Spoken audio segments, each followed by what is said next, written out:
This is series on suffering part 4, and we're considering Islam and what Islam has to say about suffering. So in Islam, in contrast to the Jewish and Christian understanding, there is no fall. The teaching of the fall is that in the beginning, humans willfully disobeyed God, and because of that, there's all sorts of problems. The curse was introduced, and that's what created the rift between humans and God. Humans were kicked out of the Garden of Eden, kicked out of the presence of God. And that's Genesis 3. But Islam does not have that teaching. Instead, Islam teaches that Allah created suffering to test humans. So we see that in a few different places in the Quran. So this is Surah 2 and verses 155 through 157. And we will indeed test you with something of fear and hunger and of loss of wealth, souls, and fruits, and give glad tidings to the patient, those who when affliction befalls them, say, truly we are God's, and unto him we return. They are those upon whom come the blessings from their Lord and compassion, and they are those who are rightly guided. And then Surah 67 and verse 2, I believe it is. Surah 67 and verse 2, it says this: Allah created death and life that he may try you as to which of you is most virtuous indeed. And then there's a hadith that says, no fatigue, disease, sorrow, sadness, or hurt, or distress befalls a Muslim, even if he be pricked by a thorn, but that God expiates some of his sins thereby.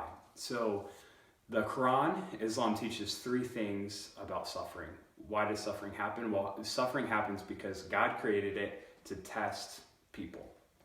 Secondarily, suffering exists so that Muslims can have sin paid for in this life. It pays for sin, as the hadith said. And the third thing is we see, and we haven't looked at a passage teaching this, but suffering happens so that non-Muslims will be tested, they will suffer and receive the beginnings of their punishment in this life. And then of course the punishment will go on into the next life. And so what is the hope? What is the solution to get away from suffering for Islam? Well, the solution is obeying Allah. It is following the 5 pillars. And so if you do that, and at the end of time, at judgment, if you tip the scales in your favor and you have enough obedience and you follow Allah enough, then you will go to paradise and you will no longer suffer.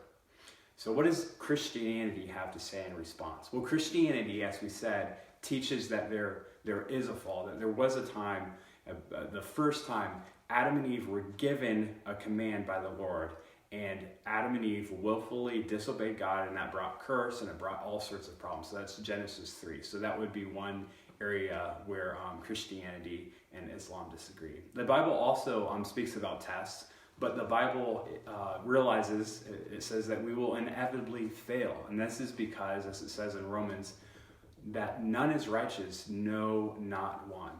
All have sinned and fall short of the glory of God. So what hope do Christians have? Christians hope in Jesus Christ because he was perfect. He dies for us. So Jesus died the death we deserve to die, to pay the debt we couldn't pay, and give us the righteousness we could never earn.